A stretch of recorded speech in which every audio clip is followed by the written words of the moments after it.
Hey everyone, I'm so excited to talk about this topic. Man, what do you want? Like seriously, where are you going? Are you a traditional person? Do you have modern values? I think right now we're at a social point to where it's like I'm really confused on what it is that I really want. And I think that's one of the things that's stopping people from getting to the next level in their life. They really have no idea what they value, what's important to them. I live in America, and here there was a time where traditional values were valued. They were important. Right around the industrial age is when things kind of went awry. Us here in America, we started to see a decline in our economy because of the wars that we were going to fight. And the men were fighting and the women were at home, and the economy in America was suffering. So we had to figure it out. So we put women in America to work. Yeah, America put women to work. Why? Because we had to prop up the economy somehow. And unfortunately, that hasn't stopped. There was a time where women could stay at home and focus on their families. They could focus on contributing to the community, volunteering for projects in the community and outside of the community. I mean, really being an amazing constituent to her society, to her family, and etc. Fast forward to 2023.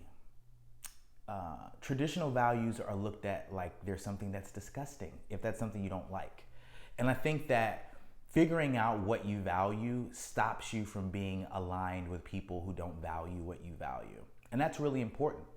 Why is it really important? Because if you are aligning yourself with people who don't feel the same way you do, it's a losing battle. You've lost before you've started. So start being curious and asking questions about what people believe in. Do they have more of a modern way of thinking, or is it more traditional, or is it a blend between the two? But to waste your time putting energy into something or someone that doesn't value what you think is important, that's not going to work.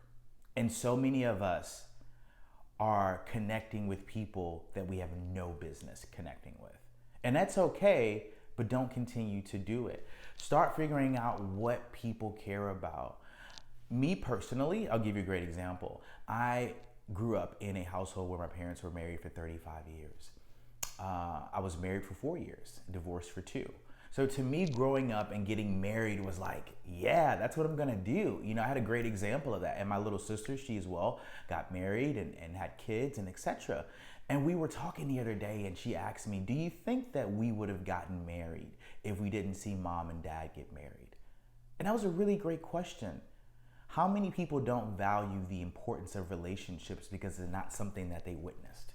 It's not something that they can say it's real to them. They can't say, oh yeah, point to it, that's what I want. And it's unfortunate because people really need examples of love. People really need examples of family unit. Family is important. It's more important than money. It's more important than status. It's more important, hold your breath, than your career. Whoever you are, no one's on their deathbed saying, I wish I would have taken one more meeting. I wish I went to school and got one more degree. No, you don't. You know why? Because those things at the end of the day aren't valuable long term. They're great for creating an economic safety net for you, which is amazing. Once you've figured out or you've mastered the economic space in your life, what else do you go and do? I look at it like this. You either have, like a car has different gears, right? First, second, third, fourth, etc. I look at people as the ability to move past their gear, right?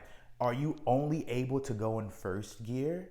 Are you only able to earn money? Is that your first gear? Do you know how to be great in relationships? Are you great with family? Are you great with community? Or are you just a great earner? I call that a one-trick pony. I only got one trick and it's making money. Just because I make a lot of money doesn't make me a good dad.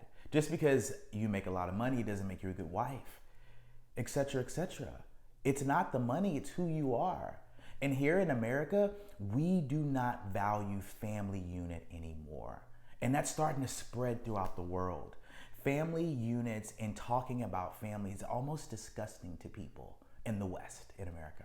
In Canada and some other places, UK, it's kind of getting bad too. But it's like people are taking so much pride in being alone as if it's a badge of honor. No one's gonna clap you down because you don't know how to play well with others. It's not a great look. As adults, we have report cards like we did it as kids, right? We'll have a phone ringing, and we have a report card, right? Just like we did as kids. And what does that report card say? That report card says, I'm good at this, not so great at that, could be better at this. As adults, we have that same report card, and it's called the rest of our lives. Is there anyone there for us to play with? Do we get along well with others? How do we deal with people playing with our toys? Yeah. We got to go through the same thing as adults. So figure out what you really value and partner up with that person. Stop wasting your time if you're a traditional woman with a modern man. Stop wasting your time if you're a traditional man trying to access a modern woman. They don't want each other. They don't have the same alignment. They don't have the same values. These are things that are taboo now to talk about. Family and the family unit. We have a big thing that's happening over here in our space with our transgender community and the feminist. And it's really sad what they are doing to the family structure. And here's what I mean by that. I am a LGBTQ advocate. I have friends that are in that space, and I love them, and they're great people. But at the same time, I understand where this is going, from the feminist movement to the LGBTQ. What do I mean by that? Where's it going? Where's it going? When you have a group of people who say we don't want to procreate with other humans that are the opposite sex, or we'll just mate with each other and not make other babies. We'll just maybe adopt or something like that, right?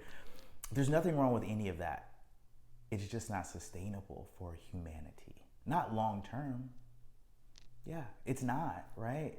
If that structured work, then we would have used it to create the world, right? I always say this to my friends, if it was right, then maybe our mom and dad should have did that thing, and then we wouldn't even be here. If it was so right, right? And there's no prejudice against either side. It's just, okay, how is this helping America and family unit? How is this bringing us closer together? How is this bringing back